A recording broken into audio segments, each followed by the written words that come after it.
My boss called me into his office saying, "I'll train this new employee within 1 month." Then, he spoke to our CEO in French saying, "Teach once she's trained, we'll fire her." What he didn't know was that I understood French. I nodded calmly, "Okay." A month later, when he handed me the termination letter, I had a surprise for them too. Termination letter. I sat across from Jason Whitmore in his sleek, over-polished office, the kind that tried too hard to scream power. He leaned back in his leather chair, a smug smile tugging at the corners of his mouth, as if he had been rehearsing this moment for weeks. "We're restructuring," he said, voice smooth like he was doing me a favor. "Unfortunately, your role won't exist after the end of next month." I kept my face neutral, nodding once. "I see." He smiled wider, mistaking my composure for surrender. "But before you go," he added, lacing his fingers over his chest, "you'll need to train your replacement. She starts tomorrow. Madison Blake. I'm sure you'll be professional about it." Madison. Of course. She came from one of our biggest competitors. On paper, a power move. In reality, a disaster waiting to happen. But Jason didn't know that yet. He also didn't know that the company he was so confidently mismanaging didn't belong to him anymore. "My name is Elise Carter," I should have said out loud, but instead I smiled politely. "Of course. I'll make sure she learns everything she needs to know."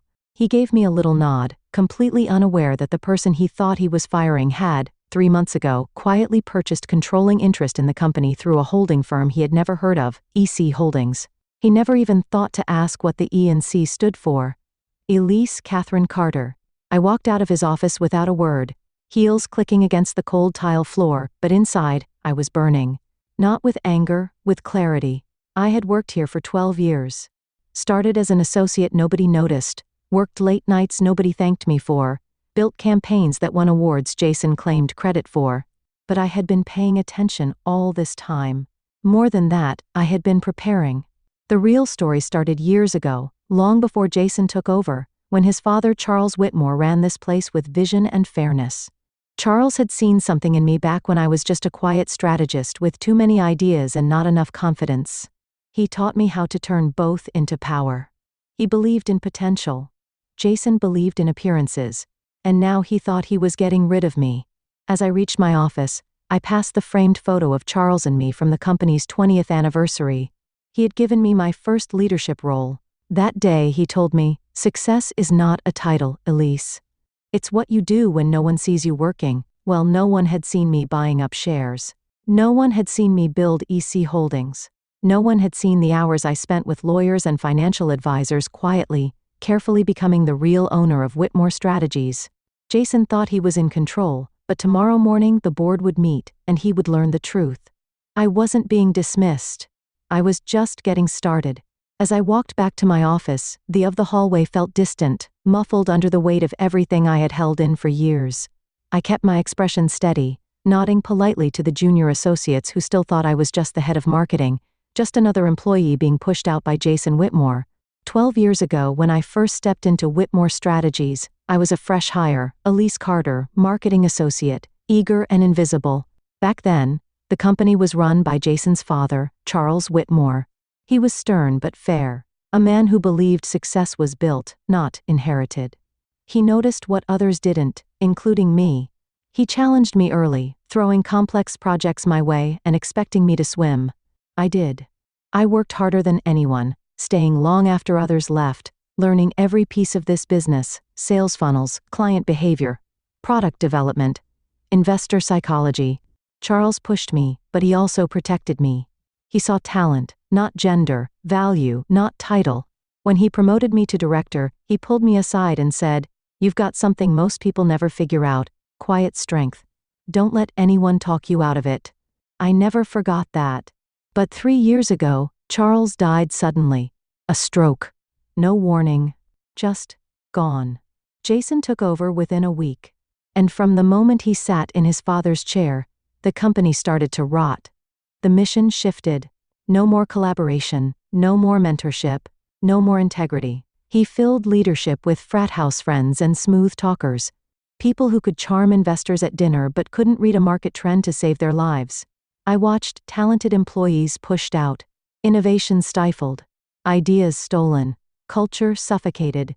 Everything Charles had built, everything I had helped grow, was being gutted. I could have left. I almost did. But one night, I stayed late, staring at the framed photo of Charles on my shelf, and something in me snapped. I didn't want a new job. I wanted my company back. So I started small. I opened a private account, bought a few shares. Quietly, patiently. At first it was just a way to feel like I still had some control. But then I noticed something. Other investors were pulling out. The stock was sliding under Jason's leadership. The market was watching. That's when I created EC Holdings. It started as a shell, nothing more than initials on a piece of paper. But, behind it, was a strategy. I diversified, used smaller investment firms to avoid attention, kept every acquisition under the radar, just below the threshold that would trigger alarms. And I waited. I studied legal loopholes. I mapped out ownership percentages. I stayed quiet as Jason strutted around like he was untouchable, barking orders, firing brilliance, and hiring mediocrity. And then 3 months ago, the opportunity came. A major institutional investor decided to offload their entire stake. They'd lost faith. I didn't. With the help of my lawyer, I moved fast. We made the purchase through a web of timed transactions. By the end of it, EC Holdings owned 51% of Whitmore Strategies. No one saw it coming. Least of all Jason. And now he thought he had fired me. I arrived early the next morning just like I always did. The office was still quiet, the kind of silence that hums with potential. I passed the receptionist, who looked up and whispered, "She's already here." Of course she was. Madison Blake stood in the lobby, all sharp angles and designer confidence, scrolling through her phone like she owned the place. Her suit was crisp, expensive, but too flashy corporate theater more than leadership. She looked up and smiled in that rehearsed, dismissive way people use when they think they've already won. "Elise Carter," I said warmly, extending my hand. "Welcome to Whitmore Strategies." She shook it without much interest, her eyes already scanning the office behind me. "Thanks, Jason's told me all about the changes coming. It's exciting." "Exciting. Right. Well," I said, turning toward my office. "Let's get started. I'll be walking you through our current campaigns and client strategies." I could practically hear her heels clicking out their own drumbeat of ego behind me. Once inside, I pulled up a few key projects, ones I knew backward, ones I had built from scratch. As I explained our client retention strategies, she cut me off with a smirk. "These are a little dated, don't you think? In my experience, acquisition is far more aggressive and effective. Retention's nice, but it's not where the power is." I tilted my head slightly, as if considering her input. "Aggressive acquisition works, sure, until your churn rate spikes and no one trusts your brand."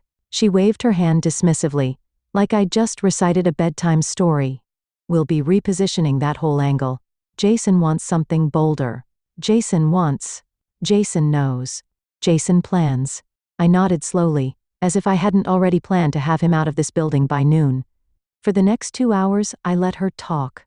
Let her show me exactly how unprepared she was. Her suggestions were shallow, rooted in buzzwords, not results. She misunderstood our clients, underestimated our audience, and had no idea how fragile the company's foundation really was. She thought she was here to replace me. At 10:03 a.m., my phone buzzed. James Chung. Papers filed. Board meeting set for 11. I stared at the message for a moment, let the weight of it settle, then slipped the phone into my drawer. "Madison," I said, standing, "I'm afraid we'll have to pause for now. There's an emergency board meeting I need to attend." She blinked, caught off guard. Jason didn't mention anything to me. I smiled politely. I don't suppose he did. Without another word, I walked out of my office and headed for the conference room, heart steady, steps calm. This was the calm before the storm, the quiet stretch of air just before the lightning strike. She thought she was being trained for my job. She had no idea she was just part of the countdown. When I walked into the boardroom, Jason was already there, red-faced and pacing, his phone pressed hard to his ear. "What do you mean, emergency board meeting?" he barked. "I didn't authorize anything. I'm the CEO."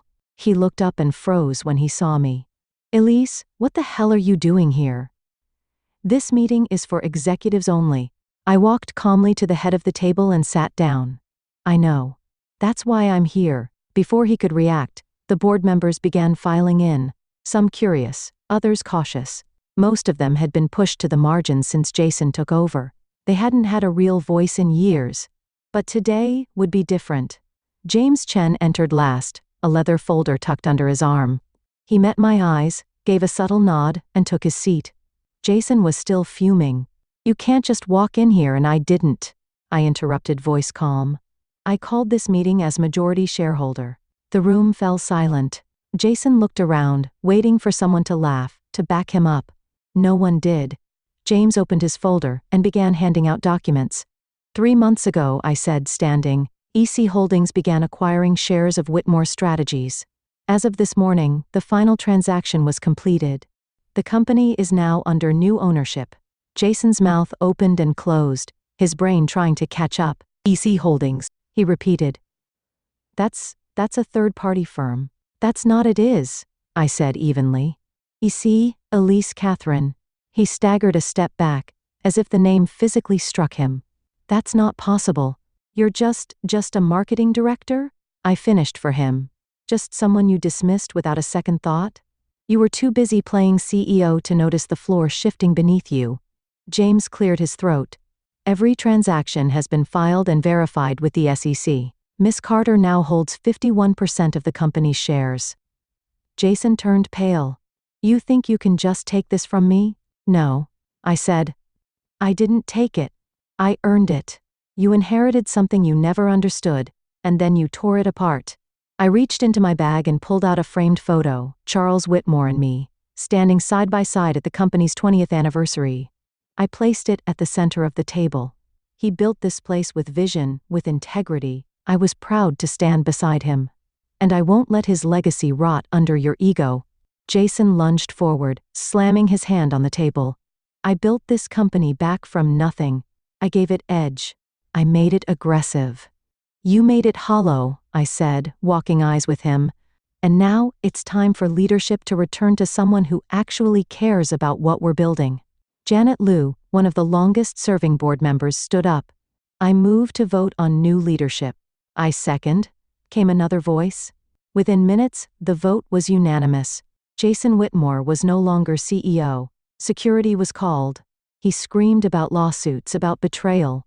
But I just stood there, watching the future take shape. Jason didn't go quietly. Security stepped in as he shouted across the boardroom, his face twisted with rage. You won't get away with this, Elise. This is a hostile takeover. I'll have you in court. James remained composed, arms crossed. You're welcome to try. But everything is legally airtight. I've made sure of it. I watched as Jason was escorted from the building that had once belonged to his father, a man of vision, dignity, and principle. Jason had inherited the office, but never the values. As the elevator doors closed behind him, the silence that followed felt like a weight lifted from the entire company. Later that afternoon, Madison knocked on my office door, her smile much smaller than yesterday. Do you have a moment? Of course, I said, motioning her in. She sat across from me, visibly uncomfortable. I've had a chance to think about things. I know Jason brought me in for a certain direction. And with the changes happening, I believe it's best I explore other opportunities. I nodded. I agree. This role requires more than buzzwords and bravado. It requires someone who understands people, not just numbers. She gave a curt nod and left without further protest. When she was gone, Maya stepped in with a stack of personnel files in her arms. She shut the door behind her and grinned. So, you really did it. We did it, I corrected, taking the files from her and setting them on the desk. Now we clean house. We spent the rest of the day and late into the evening combing through every department. We weren't looking for people with perfect resumes. We were looking for people who had been overlooked, ignored, and underutilized. Look at this, Maya said, sliding a file toward me. Nathaniel Rhodes? Been here 8 years. Oversaw 2 of our most successful campaigns, and hasn't had a promotion in 4 years. Why? I asked. Jason thought he was too soft. Said, he didn't have the killer instinct. I shook my head. Set up a meeting with him. We need more thinkers, not screamers.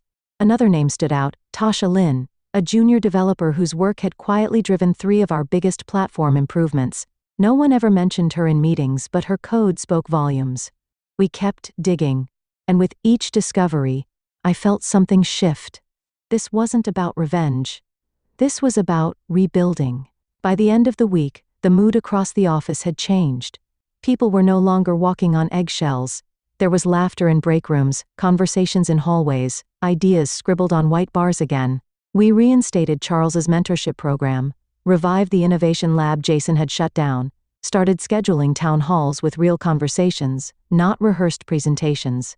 In small, steady steps, the soul of the company was returning. I stood by the window that evening, watching the city lights flicker to life, and breathed deeply for the first time in years. We weren't done yet, but for the first time in a long time, we were finally moving in the right direction. The next few months were the most exhausting and the most fulfilling of my entire career. We started with the basics.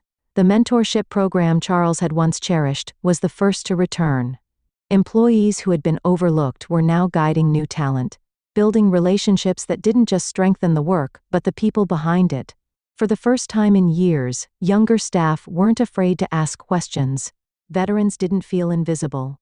There was laughter in the training rooms again, and collaboration replaced fear.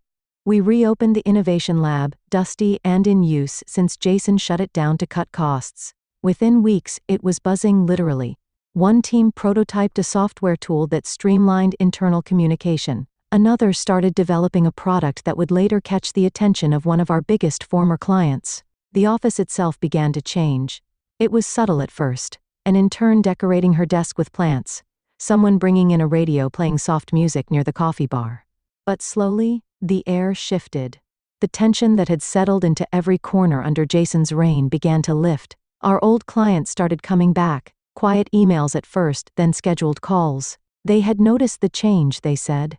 Something about the energy, the leadership. They believed in us again. One even told me, "It finally feels like Whitmore Strategies again, the one Charles built." Jason, meanwhile, did everything he could to undermine us. He reached out to industry contacts, whispered stories about instability, called our leadership unprepared and reckless. But the numbers told a different story. Our first quarter under new leadership ended with a 12% increase in profit. By the second, we had gained 3 new clients, and re-signed 2 that had walked away under Jason's management.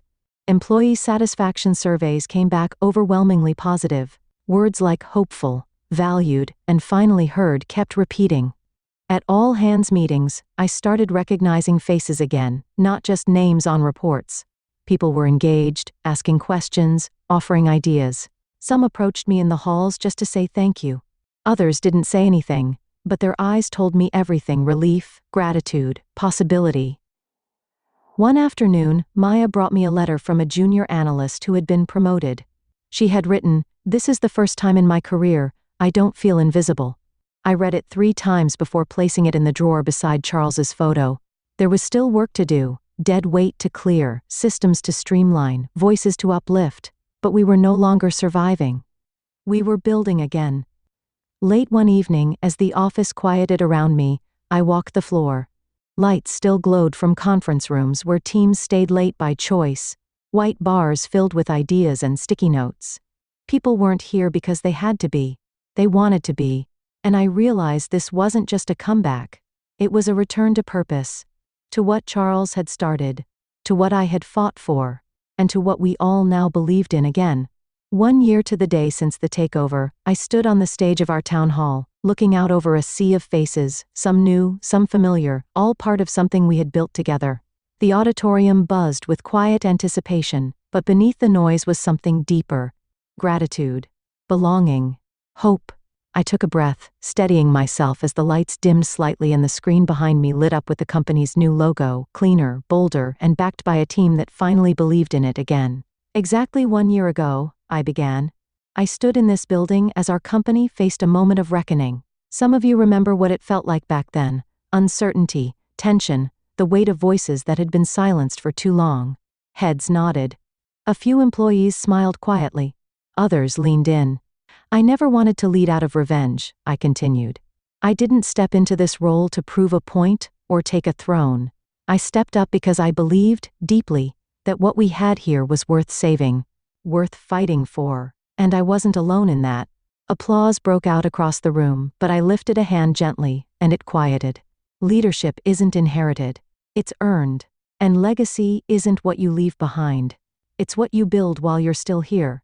I paused, pulling a remote from my pocket and clicking to the next slide, a photograph of Charles Whitmore at the company's 20th anniversary, standing beside me in the old office. This company was founded on values that went deeper than profit. Charles believed in innovation with integrity, in investing in people, not just products. He once told me, "Success isn't just about money. It's about building something that matters." That line has never left me. A murmur of recognition passed through the room. Everyone had seen that quote now. It hung in the hallway outside my office, freshly framed, its meaning more alive than ever. "That's why today," I said, my voice softening, "I'm proud to announce our newest initiative, the Whitmore Fellowship. Each year, we'll be partnering with local schools to provide scholarships, mentorship, and hands-on training for students pursuing careers in STEM. This isn't just outreach. It's our responsibility, our opportunity to build more than business, to build people." The room erupted in applause, genuine, heartfelt, thunderous. Maya was standing off to the side, mist in her eyes, clapping harder than anyone. I caught her gaze and smiled. We had done this together. After the meeting, I returned to my office, still holding the speech notes I hadn't even looked at. Everything I needed to say had already been inside me. The kind of truth you don't write, you live. As I sat down, a notification popped up on my screen. One new message. From Margaret Whitmore. "Thank you." I clicked it open, and for a long time just stared at her words. "Dear Elise, I've been following the changes you've made this past year, quietly from afar. At first, I didn't know what to think. Charles built that company with so much of his heart. Losing him, and then watching what came after, it nearly broke me. But watching you step in, not for vengeance but for vision, I can't describe how grateful I am. He always believed in you. Always. And now I see why. Thank you for saving what he built, and for making it even better. With deep respect, Margaret." Tears welled up, and I didn't fight them. For the first time since that long, quiet takeover, I allowed myself to truly feel the weight of what we'd done. Not just removing a failing leader, but restoring a legacy. Rebuilding a home for thinkers, dreamers, and doers. This wasn't about beating Jason. It never really was. It was about standing up for something that mattered. For the people who had been silenced. For the innovation that had been buried. For the quiet voices in the back of every room, waiting to be heard. I stood and walked toward the hallway outside my office. The building had changed, paint fresher, the energy warmer, the culture alive again, but that wall stayed untouched, except for one new addition. There it was. Success isn't just about money, it's about building something that matters. Charles Whitmore. I reached out, fingers brushing against the edge of the frame, and whispered, "We did it, Charles." Behind me, I heard laughter. A marketing team walking to their next brainstorm. A junior associate from IT sharing a joke with someone from finance. Across the room, someone had left a plate of cookies in the break room with a sticky note that simply read, "Take one, you earned it." The office was alive again, and so was the purpose behind it. I didn't get revenge. I built something better.